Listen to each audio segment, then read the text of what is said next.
El pensamiento de John Locke abarca dos campos de la filosofía, epistemología y teoría política. Fue uno de los primeros empiristas, lo cual se refleja en su teoría del entendimiento humano. Pero es su contribución a la teoría política lo que nos interesa aquí. Locke es uno de los tres teóricos clásicos del contrato social y es reconocido como el padre del liberalismo. Locke nació en 1632. Era profesor en la Universidad de Oxford y enseñaba Derecho y Medicina, la idea del derecho divino de los reyes, cuyo mayor defensor en aquel entonces era Sir Robert Filmer. Su argumento puede apreciarse sucintamente en esta famosa obra de Miguel Ángel. Hay un ser llamado Dios que da el dedazo a un tipo que se llama Adán, quien se convierte en el primer rey del mundo. Los reyes actuales, argumenta Filmer, son los sucesores de Adán. Ellos son nombrados por Dios para mandar sobre el pueblo cristiano y por tanto su mando es incuestionable, gracias a la fuerza social que ejerce la Iglesia. En el primer tratado sobre gobierno, Locke responde simplemente al decir que cuestiones de realeza o monarquía no se mencionan en la Biblia con respecto a Adán o sus descendientes, y aun cuando se mencionara, la genealogía es imposible rastrear. La respuesta de Locke, siguiendo a lo que ya había dicho Hobbes, es el consentimiento de los gobernados. En esto Hobbes y Locke están de acuerdo, pero Hobbes deriva de esta premisa la necesidad de que mande un soberano con poder absoluto. Como veremos, Locke llegará a una conclusión muy distinta. Curiosamente, Hobbes y Filmer llegan a la misma conclusión.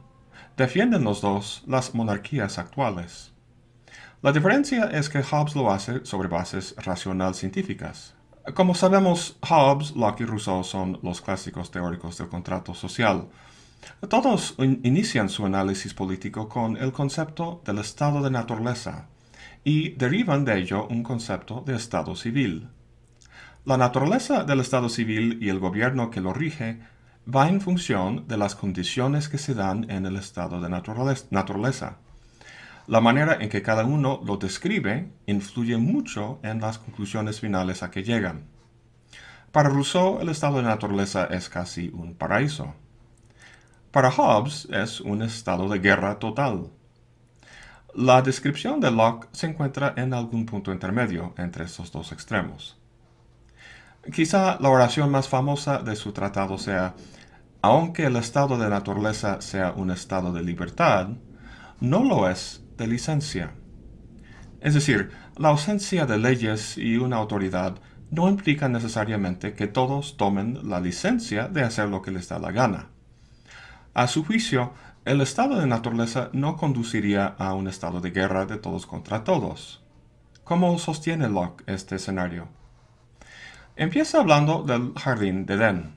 Ahí Adán y Eva vivían en un entorno perfecto, pero luego pecaron y fueron echados. En el mundo real, la supervivencia implicaba el trabajo, el sudor y el dolor.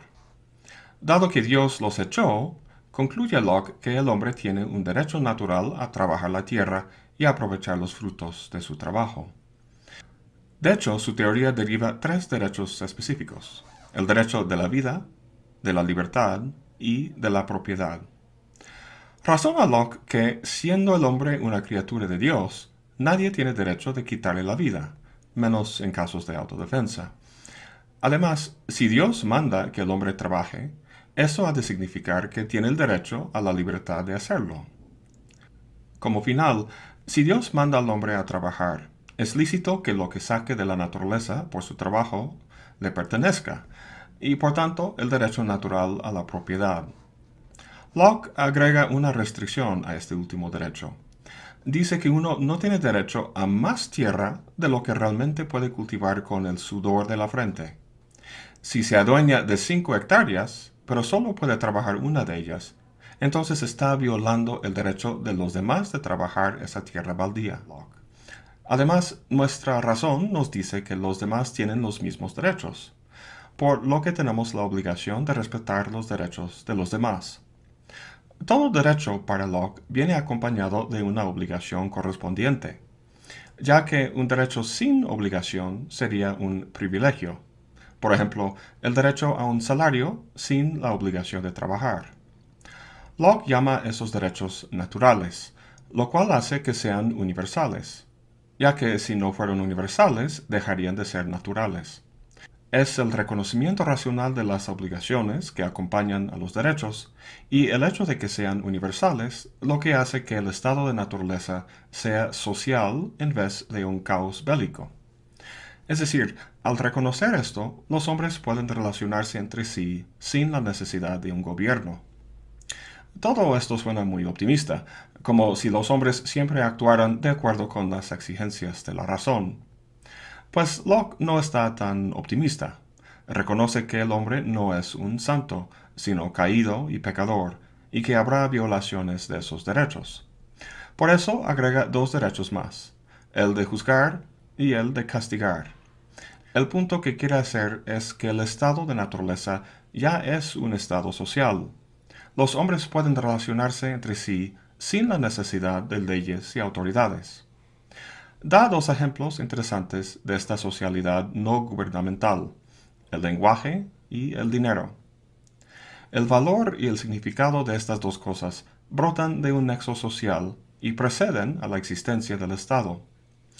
En el caso del lenguaje, fíjense que muchos idiomas tienen academias que pretenden controlar y regular el idioma, como la Real Academia Española y la Académie Française. Esta última autoridad se ha quejado mucho de cómo el inglés y el Internet, por ejemplo, están cambiando el francés. Establecen leyes y denuncian a los que lo hablan mal, pero es un ejercicio ridículo, ya que los lenguajes no son artefactos en un museo, sino organismos vivos que cambian y evolucionan, y lo hacen no de acuerdo con reglas y leyes, sino con el uso mundano del idioma en una sociedad. El ejemplo del dinero, específicamente el oro, es interesante, dado que tiene consecuencias que lleva a Locke a discreparse de Hobbes con respecto a la cuestión de la habilidad natural. Es que para Hobbes es imprescindible que en el estado de naturaleza los hombres tengan una igualdad en cuanto a sus capacidades naturales de combate. Habrá ligeras desigualdades, o sea, algunos pueden ser más fuertes que otros, pero esos otros serán más listos, y así ninguno dominará completamente al otro. Si no fuera así, no habría una guerra de todos contra todos, y la imperante necesidad de crear una sociedad civil. Para Locke, esta ligera desigualdad es importante, ya que lo que le interesa a él en su análisis no es la supervivencia, sino la fortuna. En este caso, habrá los que son un poco más emprendedores y trabajadores que otros, y estos adquirirán más oro. Esta situación, debido a la naturaleza del oro, conducirá a importantes desigualdades. Si se acuerdan, dijimos que Locke limita la cantidad de tierra que uno puede poseer a aquella que efectivamente puede trabajar y mezclar, por así decirlo, con su sudor.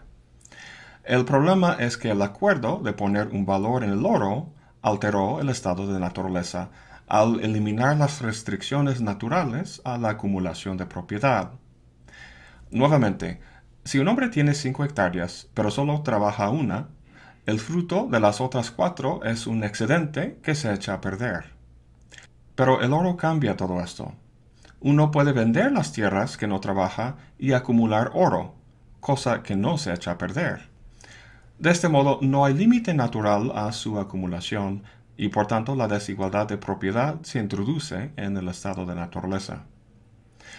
Estos ejemplos del lenguaje y el oro sirven para mostrar que el estado de naturaleza es inherentemente social antes de la creación de un estado político con leyes y autoridades. Es precisamente esta socialidad lo que impide que los hombres sin gobierno caigan en una guerra brutal como el que describe Hobbes. La conclusión principal es que el estado de naturaleza ya es social. Para Locke, el estado de naturaleza no es un caos cuya única salvación es la creación de un estado civil y político. Ya existe en ese estado una esfera social que no depende de leyes y autoridades para su funcionamiento. Para Hobbes, Derribar un gobierno y volver al estado de naturaleza era impensable, pero para Locke no tanto. Por consiguiente, no es necesario tolerar el gobierno que sea con tal de que mantenga la paz. Locke distingue lo social y lo político en términos de natural, artificial. Las sociedades, como los idiomas, son naturales, surgen de forma espontánea. Los estados no. Esos últimos son como mecanismos que el hombre crea para facilitar la vida social. Como cualquier mecanismo, puede mejorarse o desecharse para hacer uno nuevo, aunque no por razones frívolas. El punto es que se crea el Estado para aprovechar mejor nuestros derechos naturales, los del derecho a la vida, la libertad y la propiedad. En Hobbes, los hombres renuncian sus derechos al soberano a cambio de paz y seguridad. Para Locke eso es excesivo. El gobierno existe para fortalecer esos derechos, no enajenarlos. Esta separación entre sociedad y Estado es el fundamento del liberalismo, y Locke es el primero en explicitarla filosóficamente. Volvamos a la relación entre Hobbes y Locke. Para Hobbes, el ejercicio de nuestros derechos en el estado de naturaleza es lo que propicia la guerra de todos contra todos. De modo que, en el momento de hacer el contrato social, hay que renunciar a esos derechos. Para Locke, esos derechos no constituyen una desventaja, sino un bien. Tiene más sentido conservarlos que renunciarlos. Podemos visualizar su idea de derechos naturales como una especie de efectivo moral o el domingo que los padres dan a sus hijos. Dios nos da esos derechos, o dinerito, para que vayamos mejor en el mundo. Siendo consumidores inteligentes, queremos gastar lo menos posible por el mayor número de bienes posible.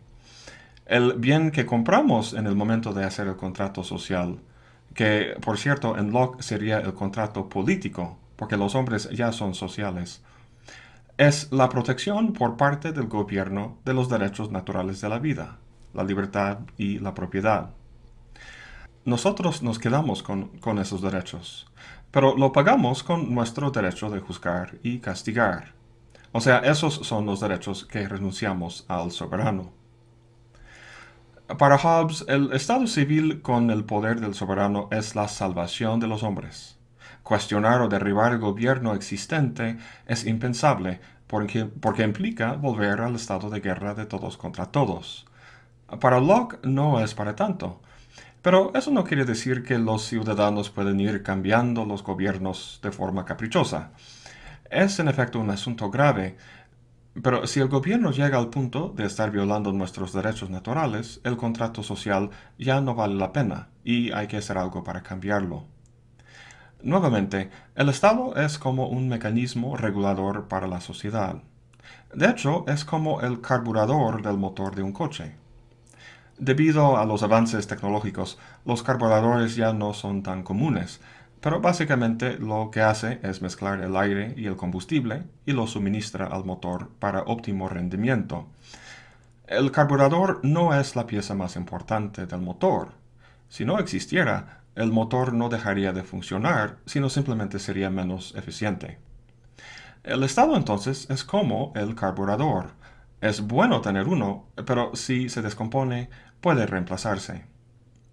Esta concepción del Estado que plantea Locke es lo que da inicio a la tradición del liberalismo en filosofía política. Para distinguirlo de sus diversas acepciones actuales, podemos llamarlo el liberalismo clásico, y puede caracterizarse por las siguientes 5 ideas: el individualismo, el consentimiento, el Estado de Derecho, la importancia de la propiedad y la tolerancia religiosa. La palabra liberal proviene del latín liber, que significa libre, y el referente fundamental de esa libertad es el individuo. Hasta ahora hemos hablado de cómo los hombres viven en sociedad de forma natural, pero Locke no entiende la sociedad como un ente en sí mismo, sino como un agregado de individuos. Una sociedad de individuos, en el sentido lockeano, es una donde los hombres compiten entre sí para la adquisición de propiedad. Así es como entiende la sociabilidad humana. Para que esta actividad se dé de la forma más libre posible, se requiere la creación de un Estado. Lo que legitima su creación es, como hemos comentado, el libre consentimiento de los gobernados. El Estado ya no es absolutista, sino un Estado de derecho, creado en beneficio de los derechos naturales de los hombres. Filosóficamente, la doctrina del liberalismo nace de estas consideraciones de Locke, pero más prácticamente nació de la experiencia europea de las guerras de la religión. La insistencia en el derecho a la propiedad en el liberalismo puede verse como una justificación ideológica de la subida del capitalismo. El problema es que el liberalismo puede prestarse a una dinámica en la que ciudadanos se convierten en consumidores, y el absolutismo, que antes lo detentaban reyes, vuelve, detentado ahora por banqueros y grandes empresarios.